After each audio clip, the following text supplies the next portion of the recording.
Polen hat heute Nacht zum ersten Mal auf unserem eigenen Territorium auch mit der regulären Soldaten geschossen.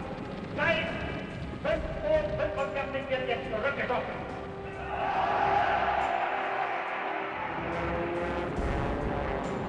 We shall defend our island, whatever the cost may be. We shall fight on the beaches, we shall fight on the landing grounds, we shall fight in the fields and in the streets, we shall fight in the hills. We shall never surrender.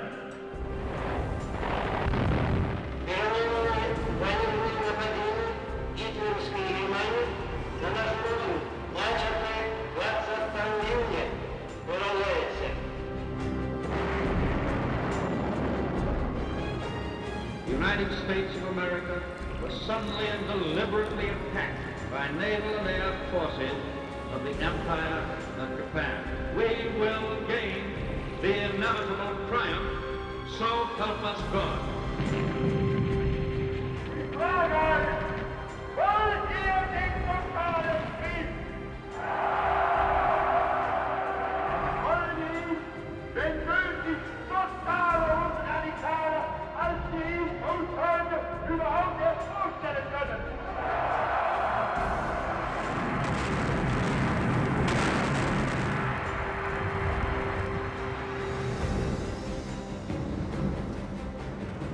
The Nazis entered this war under the rather childish delusion that they were going to bomb everybody else and nobody was going to bomb them.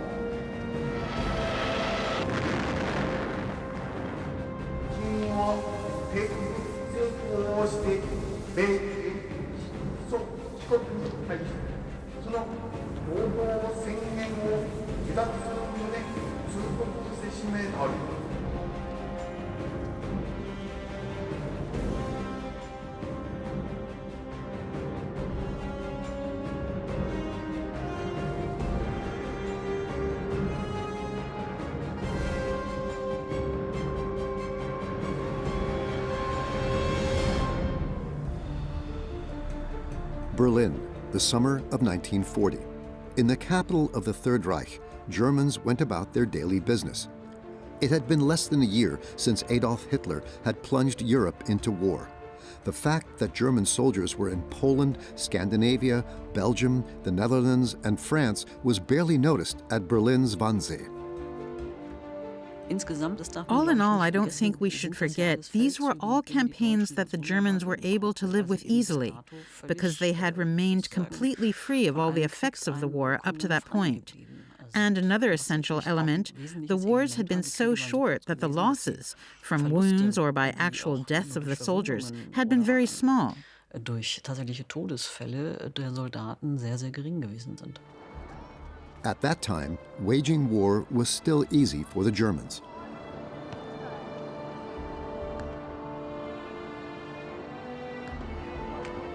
After all the lightning victories in Europe, Germans hoped that the last enemy in the war, Great Britain, would now give in and make peace with the Reich. Actually, they didn't want England as an adversary, but as an ally. In this respect, speculation about whether things would then continue had calmed down a bit. But in hindsight, some Germans didn't quite know what to make of this precarious peace either.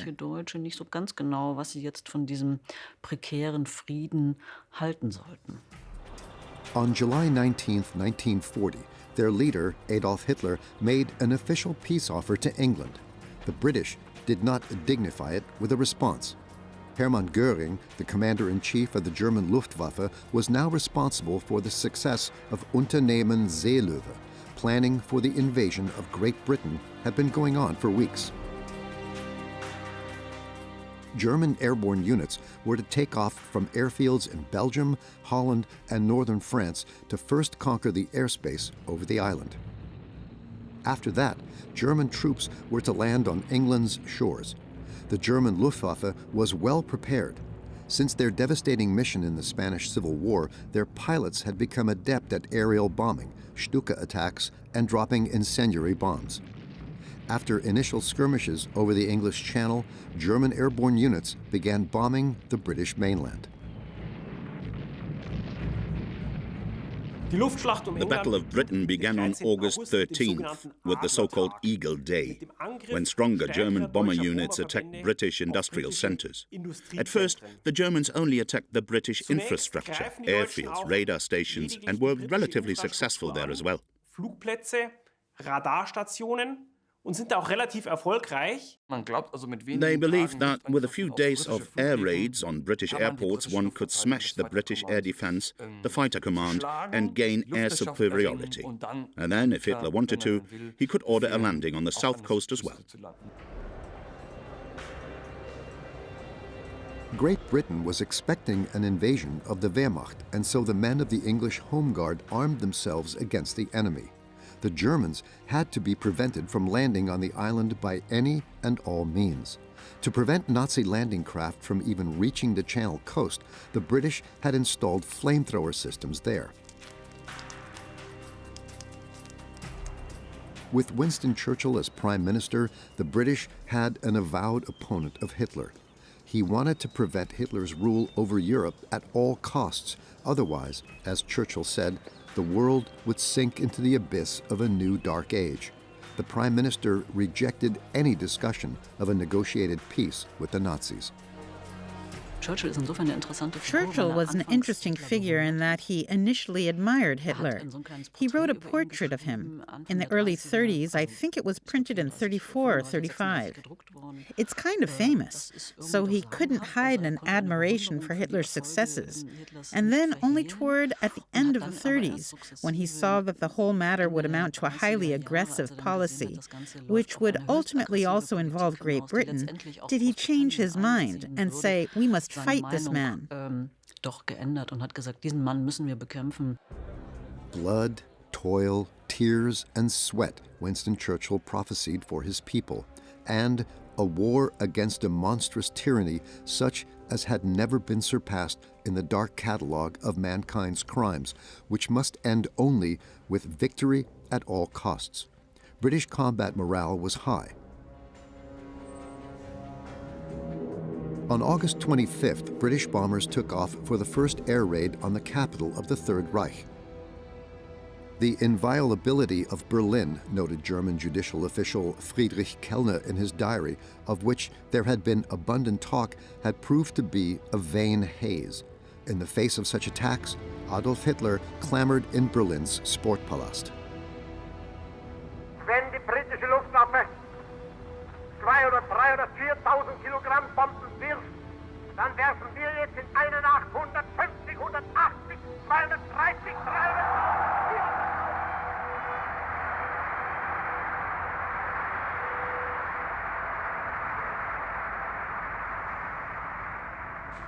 Meine sehr gern, Sie werden bei uns Städte im großen Ausmaß angreifen. Wir werden Ihre Städte ausradieren.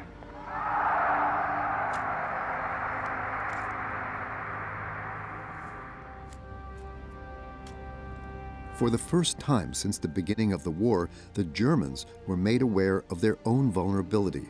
Despite various blitzkrieg victories, the Luftwaffe was unable to keep enemy plane formations out.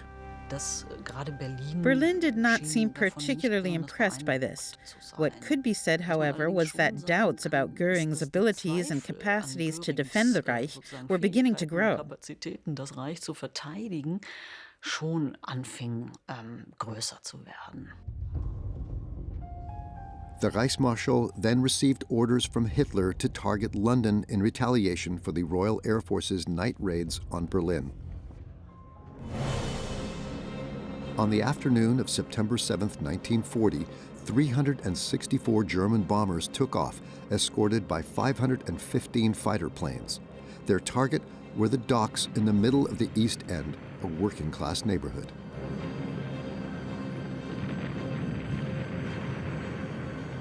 On that first evening, more than 400 Londoners died and another 1,500 were seriously injured. In the air battles with the Royal Air Force, the German pilots suffered defeats, some of them heavy. Their losses by wounded, imprisonment, and death were significantly higher than those of the RAF.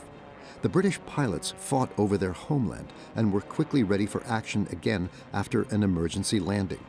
Their Spitfires and Hurricanes were fast and maneuverable. The German Air Force failed to gain air superiority over the island.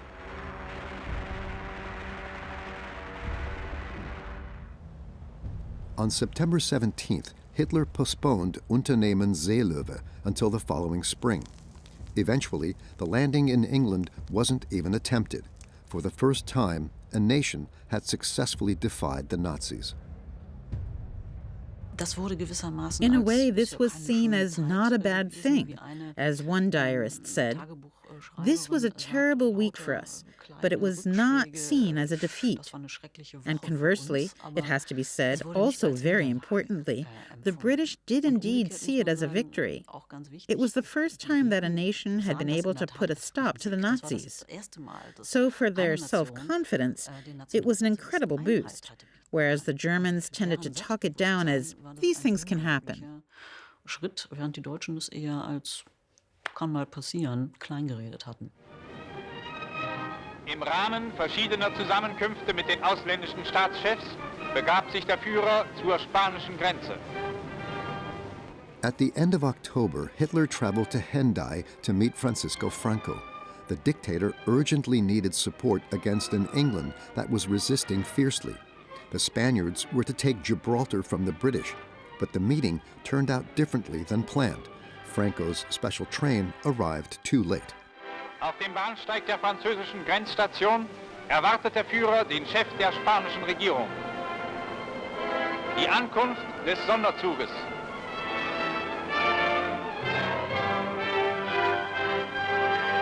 Zum ersten Male begegnen sich hier der Führer und der Caudillo. The unity of the two fascist leaders, as depicted by the newsreels, was only a facade. Franco had no intention whatsoever of entering the war. He had ruled over a devastated Spain for only 18 months, which he had just gotten under control after 3 years of civil war and with German help. The Caudillo stayed out of it. Meanwhile, in order to put political and military pressure on England, the German Air Force continued to take off in the direction of Great Britain. But the Luftwaffe had problems. When they sent bomber units to England, they always had to send fighter planes with them for escort and protection. And the problem with these fighters was that the fuel tanks were relatively small. They could only fight for a certain time in English airspace, sometimes only for 14 minutes, and then they had to immediately return. In other words, a German plane on a mission against Britain could only fight there for a short time, while a British plane could fight there for hours. After the conquest of British airspace failed, thus putting a landing on the island out of reach, Hitler wanted at least to force an armistice. For this, the British arms industry had to be weakened, and at the same time, the morale of the British people had to be broken. Now, the civilian population was targeted.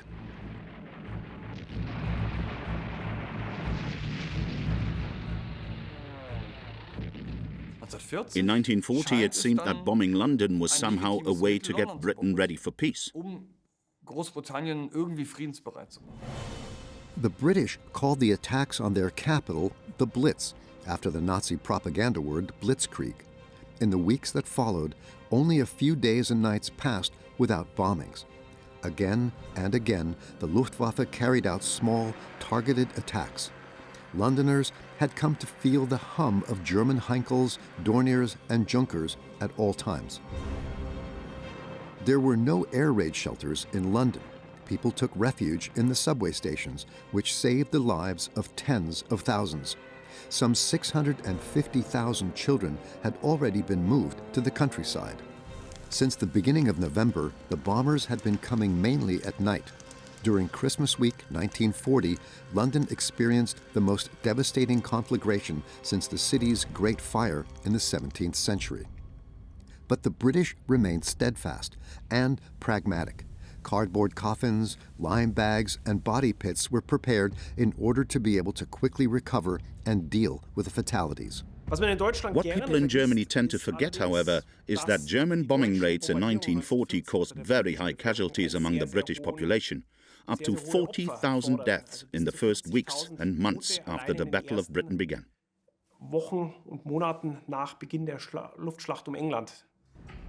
When Buckingham Palace was hit, King George VI and his wife Elizabeth escaped with a scare, but the royal couple stayed in London to assist their people. The British didn't see it as a tax on the air armament industry. They saw it as a tax on civilians, that the Germans wanted to hit civilians. Naturally, the bombing was inaccurate because churches were also hit, because hundreds of people were killed. And then the amazing thing for the Germans, and maybe for the British, was that the civilian population came together. The morale didn't collapse. The British were far from capitulating. Actually, it was just the opposite.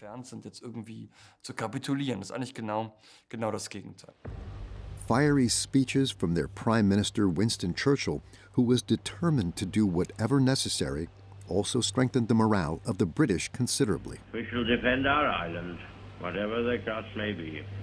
We shall fight on the beaches. We shall fight on the landing grounds. We shall fight in the fields and in the streets. We shall fight in the hills. We shall never surrender. Starting in mid-November, the Air Force shifted the focus of its attacks and aimed primarily at industrial targets outside of London. On November 14th, under the cover of Unternehmen Mondscheinsonate, German units flew a heavy night bombing raid on Coventry. The extent of the destruction was enormous. In the future, to Coventry was the name given to the destruction of a city from the air in the cynical parlance of Nazi propaganda minister Joseph Goebbels. Visibly shaken, Prime Minister Winston Churchill visited the ruins of the historic St. Michael's Cathedral and the rubble of the industrial city in the heart of the British Isles the following morning.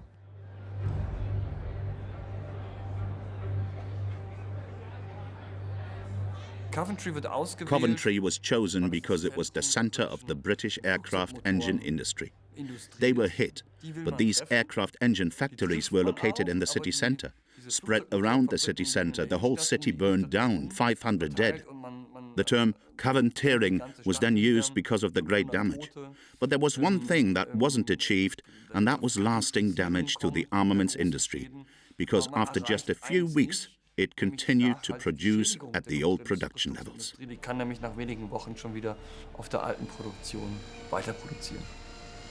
The day before the devastating bombing of Coventry, British pilots took off on an airstrike. Target, Berlin. Stalin's foreign minister was expected there for talks. Winston Churchill later wrote in his memoirs, "We had heard of this conference beforehand, and though we had not been invited, we did not wish to be left entirely out of the negotiations." Soviet Foreign Minister Vyacheslav Molotov arrived at Anhalt railway station.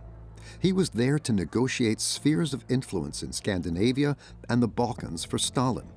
Hitler, on the other hand, wanted to bring the Soviets into an alliance to secure himself against England. But Molotov was a difficult negotiator who did not trust the Germans. There was a memorable situation at the state banquet.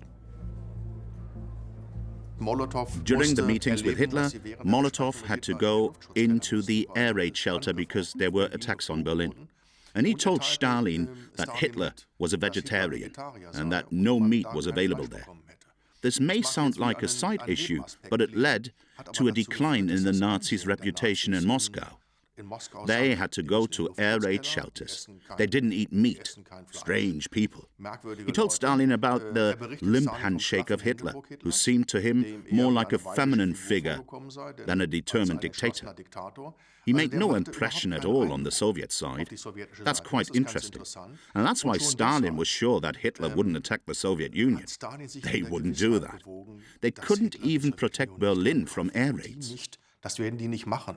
Die können ja nicht mal Berlin vor Luftangriffen schützen. Formally, they were still allies. A non-aggression pact with the Soviet Union had existed for a year. Both countries had enriched themselves from the spoils of the German war, and Poland had been divided between them. But Stalin refused to officially ally with Nazi Germany. By September, two other nations had entered into a pact with a Third Reich. Here, Japanese Minister of War Tojo Hideki arrives in Berlin. The purpose of the visit from Japan was the signing of the so-called Three-Power Pact between Hitler's Germany, Italy, and Japan. The division of the world was regulated by treaty. Italy would receive the Mediterranean region as its sphere of influence, Japan, all of East Asia, and Germany, Europe, and the East. With this demonstration of strength, it was believed, especially in Tokyo, that the U.S. could be deterred from entering the war. During this period, Japan was always concerned with finding partners and to be accepted as an equal partner. Hitler, who himself had very great territorial aspirations, naturally selected Japan as the ideal partner in Asia from a certain point on. But the problem was that these three powers, unlike the Allies, never found a common strategy. Each worked for its own interests. Whether in Europe, whether in Africa, the German Empire did something different than Italy, and cooperation with Japan never actually took place. Der japanische General Yamashita, der sich als Führer einer militärischen Studienkommission in Deutschland aufhält, überbringt dem Oberbefehlshaber des deutschen Heeres, Generalfeldmarschall von Brauchitsch, als Geschenk der japanischen Armee ein Samurai-Schwert. Such academic visits, actually tangible military advice, had a tradition. For a good 50 years, the Germans had been instructing the Japanese Empire in matters of war strategy. Adolf Hitler's Nazi Germany seemed to Japan to be a suitable ally. In addition, Japan was impressed to a certain extent by the fact that Hitler had this idea that we were dividing the world into three large spheres of influence. And these three countries together represented a bulwark, as a bulwark in ideological terms against Bolshevik Russia, the Bolshevik Soviet Union on the one hand, but also as an ideological and political bulwark against the Anglo-Americans, against London and Washington. Gegen die Anglo-Amerikaner, gegen London und Washington. Japan moved ever closer to its powerful German ally. In March 1941, Reichsmarschall Hermann Göring received Japanese Foreign Minister Matsuoka at his Cotton Hall estate. Hitler hoped to keep the United States out of war in Europe and instead tie it up in a conflict in Asia. Japan was to be encouraged to launch a rapid war of aggression in the Far East. Under the rule of Emperor Hirohito, the military was the most powerful institution in Japan. Hirohito supported the imperial claims of his generals. The Japanese army and fleet were removed from any parliamentary control and were directly subordinated to the emperor.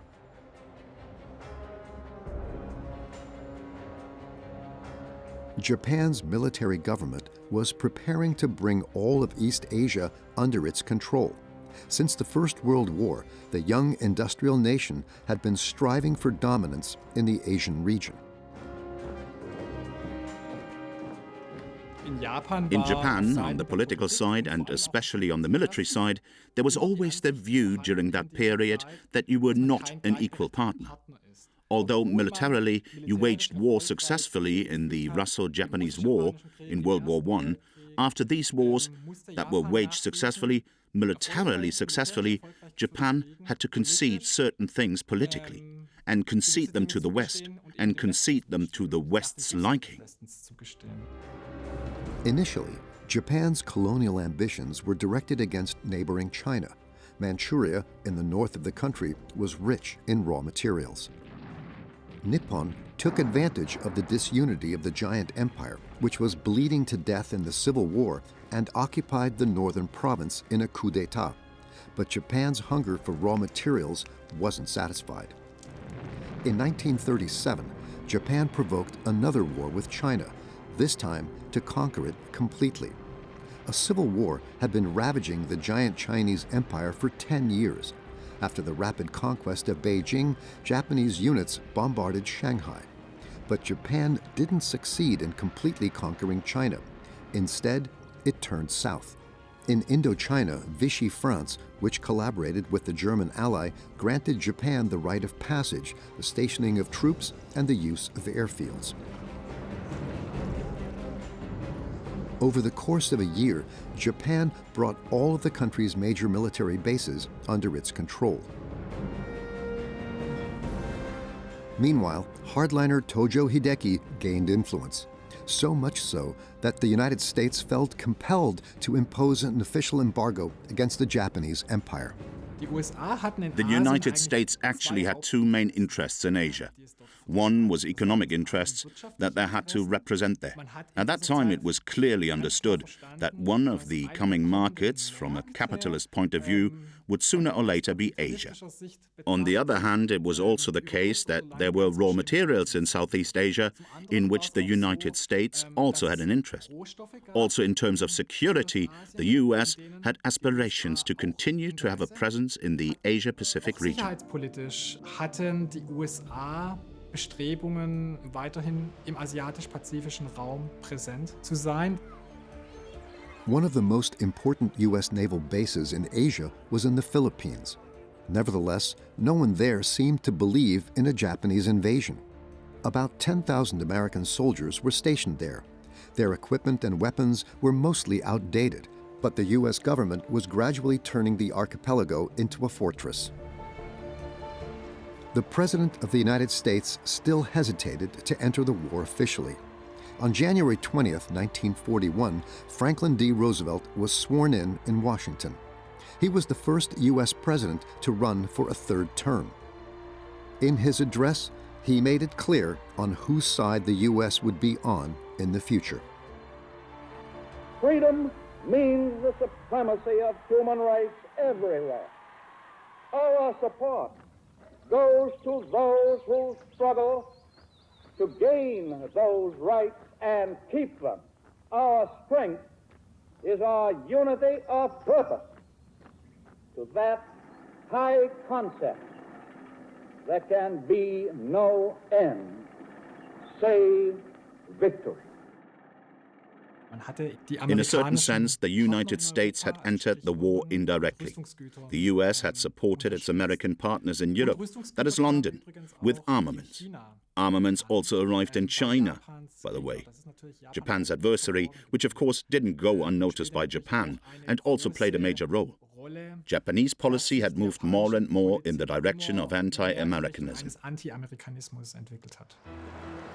At the port of Halifax in the Canadian province of Nova Scotia, freighters were loaded with American weapons and supplies that the U.S. was providing to Great Britain.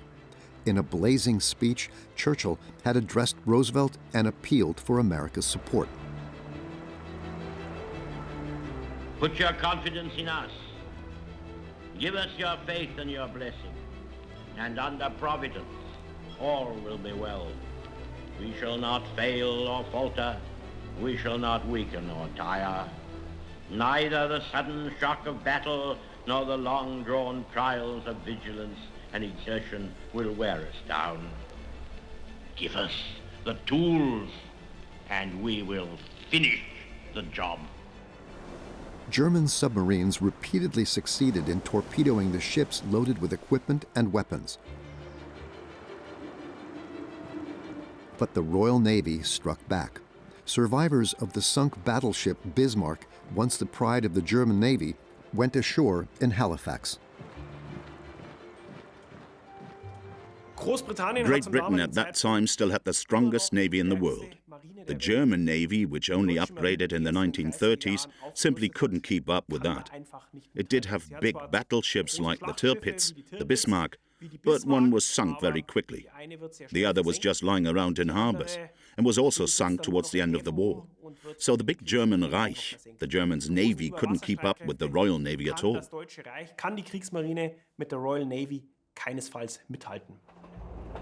In October 1940, Adolf Hitler traveled by special train to the Allied Italy to Florence. Benito Mussolini received the Führer at the train station.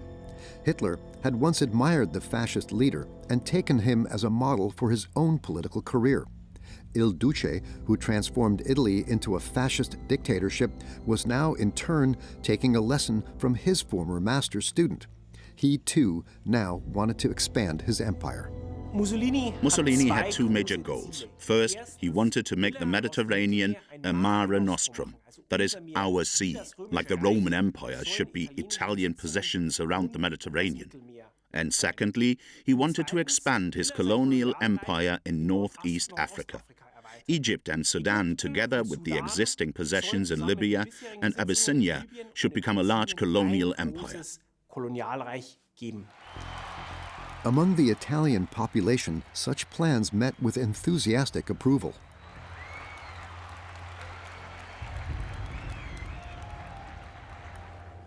Mussolini, who had not expected war to break out in Europe before 1942, witnessed his allies subdue half of Europe within a year.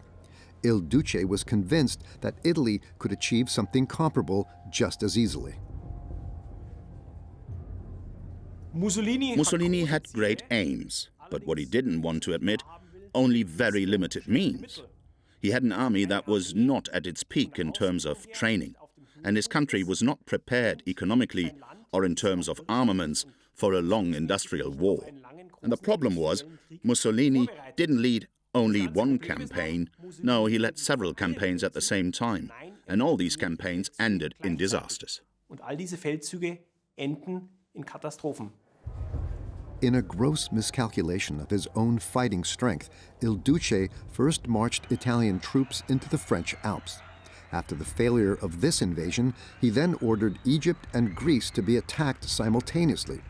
But he lost in Greece, and in return, Greece took over Italian-occupied territory in neighboring Albania. Mussolini now had to ask Hitler for help.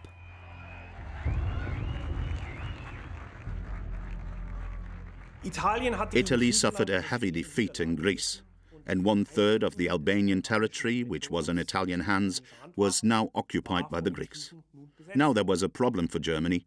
The Italian ally had to be supported, and secondly, there was another problem. At the same time, in Yugoslavia, which had been very pro-Axis, there was now a coup. And the new government was pro-Allies, and so Hitler decided to intervene in the Balkans with an attack on Yugoslavia and on Greece.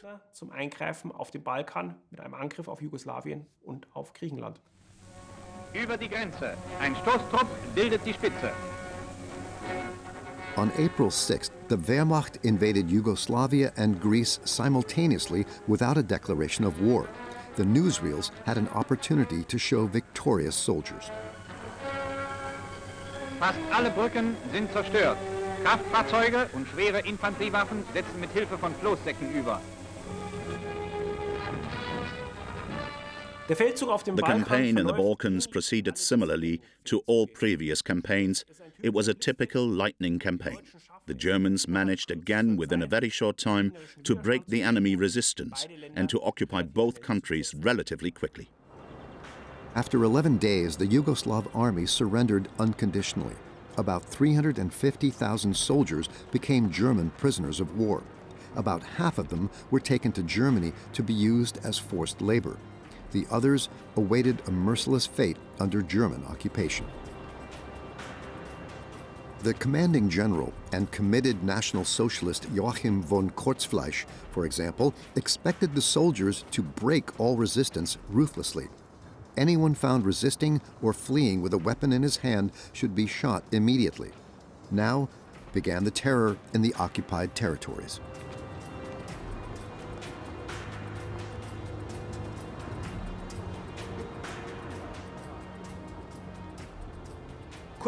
Shortly after the occupation of both countries, there were uprisings, especially in Serbia, against the German occupiers. And the Germans immediately reacted with unheard-of brutality. Their thinking was that the so-called Balkan mentality would only understand the language of violence. And the harder they would crack down now at the beginning, the more they would have peace later. These uprisings were suppressed with the greatest brutality. There were mass shootings of hostages, and then there was a kind of graveyard peace in the truest sense of the word in Serbia until the end of the German occupation. In Pančevo, a small Serbian town near Belgrade, a column of Yugoslav soldiers marched in captivity. Again and again, there were partisan attacks against the Germans. That was also the case here. 2 members of the Waffen-SS came under fire. One of them was fatally shot. The German occupiers then put 40 arbitrarily selected civilians in front of a so-called drumhead trial, among them a woman and a 15-year-old schoolboy. On April 21st and 22nd, 14 of them were executed at the cemetery wall of Pančevo by a Wehrmacht firing squad. 18 others were hanged in the cemetery. The massacre became a spectacle, filmed and photographed by the soldiers present.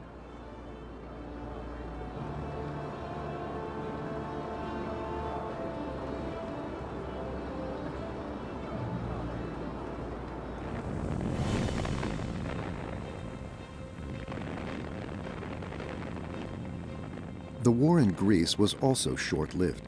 After initially fierce resistance, the Greeks had to admit defeat on April 23rd.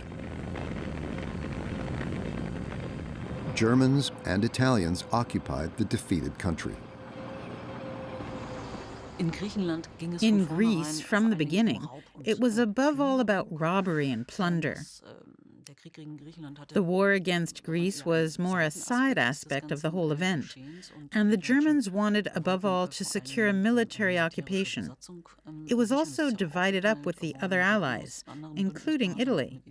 There, sheer terror prevailed, and the Greeks also resisted very quickly. There was a partisan movement that tried to fight this brutal German rule, and then again the German violence escalated. And it became unbounded brutality, as can only be found in Eastern Europe, in Poland and the Soviet Union.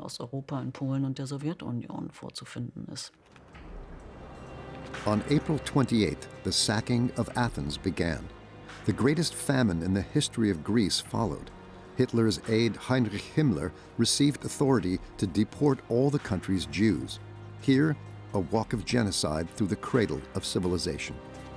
Himmler on the Acropolis was a symbol of victory for me.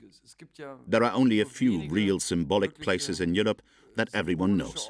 The Eiffel Tower or London Bridge. And the Acropolis is undoubtedly one of them. And you see it quite often in newsreels. German soldiers, not somewhere in Greece, but on the Acropolis. Everyone knows that. It was a symbol. Greece was also defeated by the Germans. Of course, people like Himmler didn't let themselves be deprived of these staged events, especially since the SS Leibstandarte Adolf Hitler was also involved in the occupation of Greece. That is, the central division of the Waffen-SS. With propaganda in mind, Adolf Hitler awarded the Knight's Cross to one of the members. By the end of the war, SS troops, with the help of the Wehrmacht, had murdered some 60,000 Greek Jews. Hitler left most of the occupied country to its hapless ally Mussolini. This axis, as it was called propagandistically, the Rome-Berlin axis, these two originally equal partners now suddenly became a senior partner and a junior partner. Italy was politically, economically, and militarily dependent on Germany for the rest of the war. However, Mussolini's big man addiction knew no bounds. He was still convinced that Italy had a right to extensive colonial possessions in Africa. As early as 1936, the Duce had announced before an enthusiastic crowd the annexation of Abyssinia and the return of the empire to the holy hills of Rome. Italian troops had invaded what is now Ethiopia and begun a ruthless war of conquest. The Italian Expeditionary Army was 200,000 men strong, the largest ever to invade the African continent. It waged a brutal war in violation of international law, using poison gas on a massive scale. But Mussolini's plans for a further enlargement of Italian East Africa failed. The Duce's troops were threatened with catastrophic defeats. Hitler promised Mussolini at the end of 1940 to send a tank division to North Africa. This was a purely defensive measure. Hitler wanted to prevent his ally from suffering a serious defeat in the Mediterranean, and the British from suddenly being able to threaten Europe from the south. Then, in mid-February 1941, the first German troops arrived in North Africa, under the command of Lieutenant General Erwin Rommel, marking the birth of the German Afrika Korps. Von Generalleutnant Erwin Rommel, das ist die Geburtsstunde des deutschen Afrikakorps.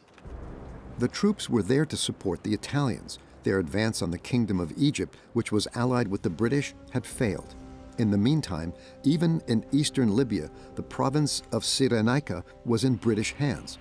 Now, the British threatened to take the capital Tripoli. Rommel did not wait for the orders of his Italian superiors, but acted on his own authority. Rommel officially received the order to act defensively, that is, to support the Italians so that their colonial empire didn't collapse. However, Rommel quickly decided to launch an offensive on his own initiative and was successful, but at the same time overstretched his supply lines and ran into major problems. And here the island of Malta was crucial. From Malta, which was in British hands, the Royal Air Force and also the Royal Navy could massively and strategically disrupt the German and Italian convoys to North Africa. Die Royal Air Force und auch die Royal Navy, die deutschen und italienischen Konvois nach Nordafrika massiv und ganz empfindlich stören. British forces brought in their supplies from Gibraltar via Malta, which lies between Sicily and the coast of North Africa. To disrupt the Royal Navy's supply lines on the way from Gibraltar to the Suez Canal, German and Italian air forces repeatedly attacked Malta. The tiny archipelago experienced 3,000 air raids in the course of its 2-year siege. 14,000 tons of bombs landed around the capital Valletta, but the Maltese held out. There were always aims on the German side and especially on the Italian side to take the island of Malta. But in the end, this enterprise was postponed until Never Never Day. Ultimately, this is one reason why the German and Italian forces in North Africa could never be well supplied. But for the time being, Rommel and his Afrika Korps achieved further successes in a hand-to-hand coup. Several times, he ignored the waiting orders of the Army High Command. On April 10, 1941, Cyrenaica was recaptured, and the Germans surprisingly captured the British fortress city of Tobruk. Rommel was the decisive person for the next 2 years in North Africa. Officially, he was subordinate to the Italians, but very often he waged his own war, invoking the special relationship he had with Hitler. He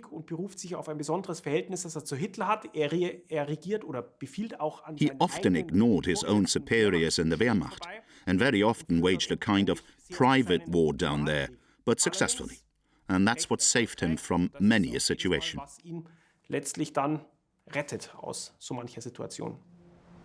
As long as Hitler's favorite general delivered such spectacular successes, complaints about the disobedient commander fell on deaf ears in the Berchtesgaden Berghof. Hitler himself dubbed Rommel the most audacious tank general we have in the German army. Within 3 weeks, the Afrika Korps had advanced some 800 kilometers to the east, all the way to the Egyptian border, and was now threatening the British troops stationed there.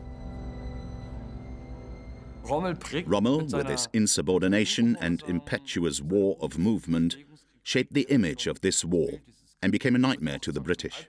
And he managed with relatively few means to keep a British superior force at bay.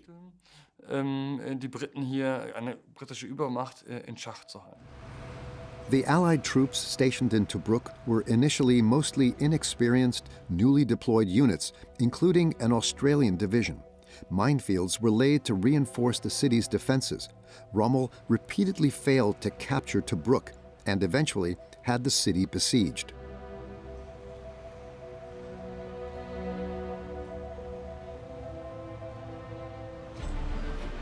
For the British, preventing the Germans from advancing rapidly into Egypt was an important victory that also boosted morale on the home front.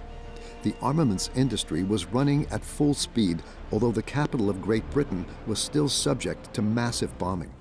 In the spring of 1941, German bombs landed near Bond Street in London, causing severe devastation. They were intended to weaken the morale of the population. but the hoped-for effect didn't occur. On the contrary. The massive casualty toll of German bombing among the civilian population made any propaganda to create an image of the enemy in Britain redundant.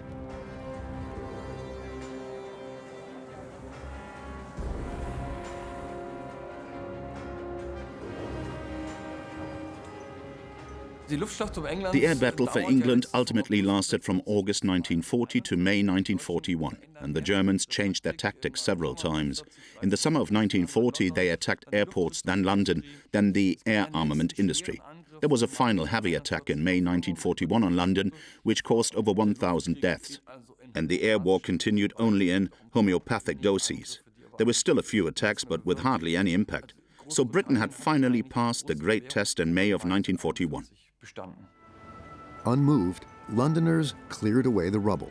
The legendary U.S. journalist Edward Murrow reported in his program This is London as an eyewitness of the attitude of the British during the Blitz attacks. There was no bravado, no loud voices, only a quiet acceptance of the situation. To me, those people were incredibly brave and calm. Prime Minister Churchill paid tribute to the defenders of England, saying that never before did so many owe so much to so few. The few became the nickname of the Allied pilots. However, the British, looking at their cities, did not yet feel as if they were the victors. The crucial thing is that in air attacks at least, dictatorships and democracies are not so different from each other. The belief that democracy would fight the good war and dictatorship would fight the bad war, that's true for World War II as a whole, of course. But if we now look closely at the individual forms of war, like air war, you can't see any difference. The images were the same after the attacks, whether in England or Germany. Bomb strikes at the Old Fish Market in Hamburg. The neighboring main church of St. Peter's was also hit. An amateur filmed these images in mid-March of 1941. 100 people died in that bombing of the Hanseatic city. Such recordings were actually forbidden under penalty. Berlin was also under increasing attack from the Royal Air Force. Secretly shot footage showed the effects of such a British bombing raid on the residential areas of the capital. Again and again, the British formations overcame the German flak positions. Only the cowardice of the German fighter pilots was to blame, claimed their commander-in-chief, Hermann Göring, in order to distract the attention from his own failure.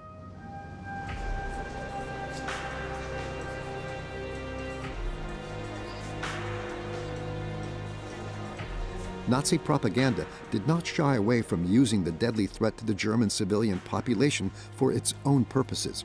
Sending children from Berlin to the countryside, for example, was unabashedly declared to be a recreational vacation for the youngest. Ein letzter Kuss. Vater und Mutter wissen ihre Kleinen in bester Obhut. Durch diese Landverschickungen sollen Kinder aus allen Schichten der Bevölkerung vor allem vor den gesundheitlichen Schäden bewahrt werden, die aus mangelndem Schlaf bei Fliegeralarm erwachsen können. Darüber hinaus aber sollen auch die Mütter, die in der Heimatfront tätig sind, entlastet werden. After all, you sent the children to the countryside where they are safe. And the state actually wants to take advantage of that, to be able to indoctrinate the children better in the schools in the countryside. And that doesn't always succeed. Well, that's actually a chance to get a stronger grip. And you managed to do social welfare. And that was also recognized by the Germans, who saw that the state cared, that it was responding quickly. Goebbels was quick to appear in cities, didn't hide, and so one managed to keep up morale to some extent. There was depression, there was dejection, but there was no revolt against the regime. The Nazi regime still ensured that the victims of the bombing raids were laid out like martyrs, as here in Neuwied on the Rhine. Most Germans still had no idea of the number of victims they would face in the years to come. The Allied bombing war against Nazi Germany had only just begun.